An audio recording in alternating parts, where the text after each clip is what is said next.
कैसे होता है इस वीडियो के अंदर जे एडवांस 2020 का सरफेस टेंशन का एक बहुत ही बढ़िया सवाल डिस्कस करने वाले हैं। इसको खुद से जरूर ट्राई करना। सरफेस टेंशन को इस क्वेश्चन ने बहुत बढ़िया एक्सप्लेन कर रखा है। मतलब अच्छे लेवल का क्वेश्चन है, इसे ट्राई करो।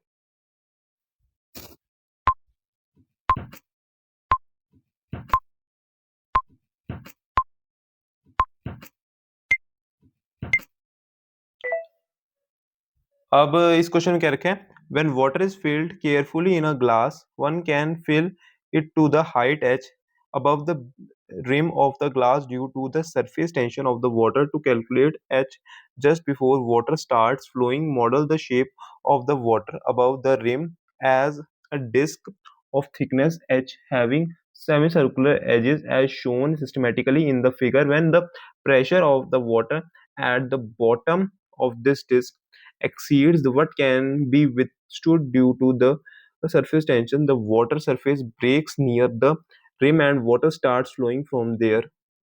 If the density of the water, its surface tension and acceleration due to gravity are 10 की power 3 kg meter cube, 0.07 newton meter minus 1, ठीक है, the and 10 meter second square, the respectively the value of h in mm is, ठीक है। तो यहाँ पे हमें कुछ इस तरह का डायग्राम दे रखा है।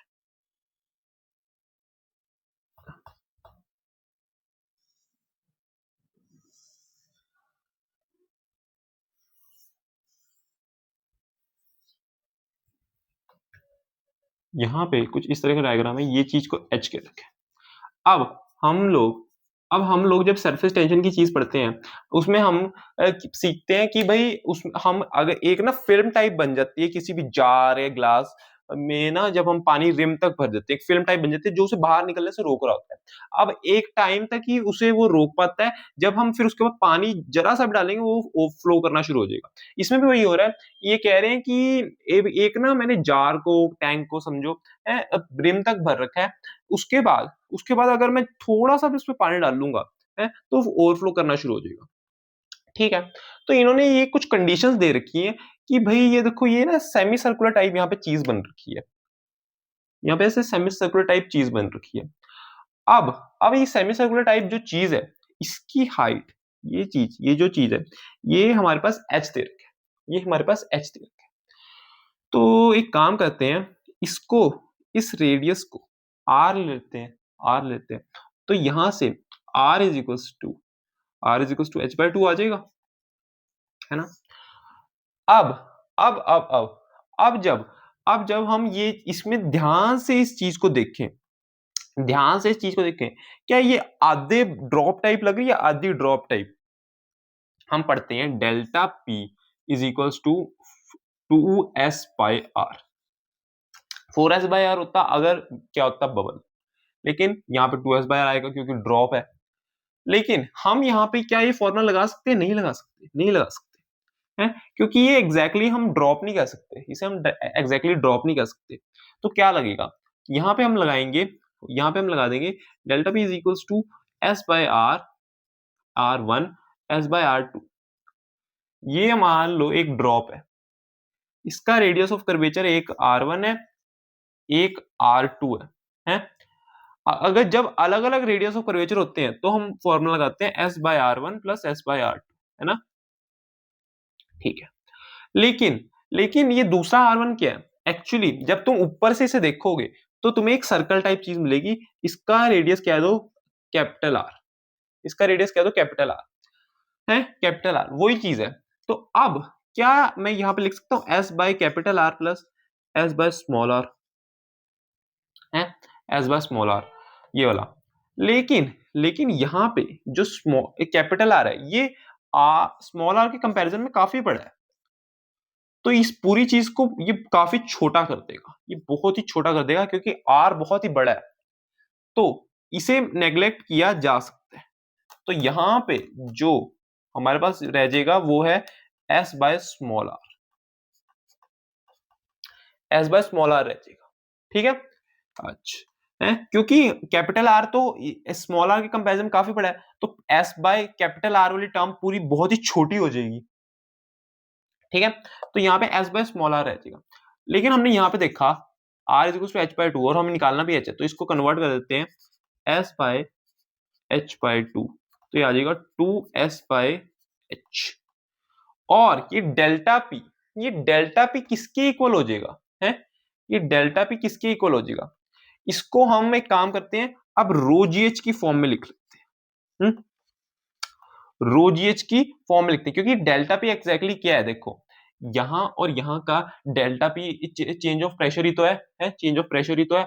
तो अगर ये पी नॉट है अंदर मैं P not plus P one कह दूं, और पी वन की वैल्यू इस ये जो हाइट थी एच, इसकी वजह से रो जी एच कह दूं, इसकी वजह से जो थी रो जी एच कह दूं, तो मैं P not plus row ji H minus P not कर दूं, पी नॉट कट जाएंगे और रह जाएगा रो जी एच।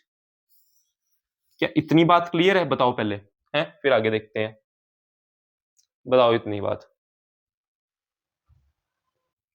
ठीक है, अगर इतनी बात क्लियर है तो यहां से मुझे h निकालना है, h को इधर भेजो, रो जी को इधर भेजो, तो h square is equal to 2s by rho g आ रहा है।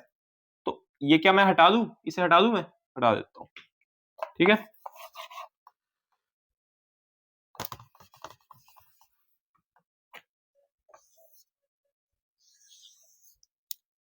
H square is equal to 2s by rho g, h आ गया रूट के अंदर 2s by rho ji. Solve करें इसे, तो सारी वैल्यूज डाल दो, एक काम करो, 2 इंटू एस की वैल्यू कितनी है, सरफेस टेंशन की वैल्यू 0.07, रो की वैल्यू 10 क्यूब, जी की वैल्यू 10, तो हमें मिल गया ये नीचे 2 इंटू 7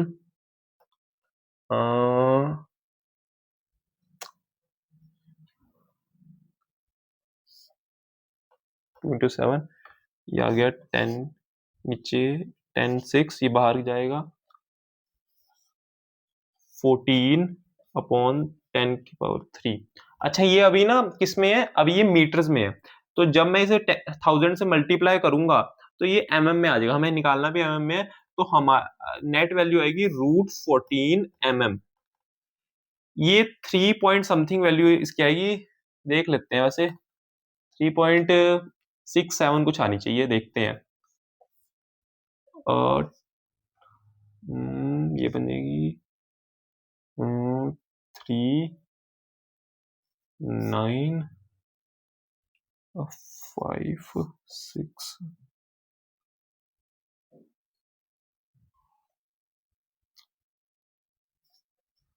तो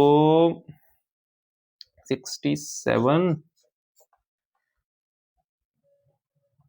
9 4 42 46 4 6 9, ठीक है ठीक है। तो ये कुछ वैल्यू 3.7 समथिंग के अराउंड आएगी, 3.7 समथिंग के अराउंड, 7.5 या 7.6 कुछ ऐसी, 3.7776 कुछ ऐसी आएगी, ठीक है, इतनी आएगी लगभग वैल्यू, देख लो। तो मतलब वहां पे एक रेंज दे रखी होती है, उसके बीच में तुम्हारी कोई भी वैल्यू आ रही है तो तुम्हारा आंसर सही है, ठीक है, जब न्यूमेरिकल वाले क्वेश्चन आते हैं, बाकी इसके आसपास आंसर आएगा, ठीक है, 3.75 mm, देख लो। तो अभी के लिए बस इतना ही, अगले वीडियो में हम और भी अच्छे अच्छे क्वेश्चंस को डिस्कस करेंगे। होप इस वीडियो में जो जो हमने क्वेश्चन किए वो आपको समझ में आए होंगे, चीजें क्लियर होंगी, कॉन्सेप्ट्स क्लियर होंगे। और ये वीडियो अच्छी लगी तो वीडियो को लाइक कर देना, चैनल सब्सक्राइब कर देना। Okay, thank you.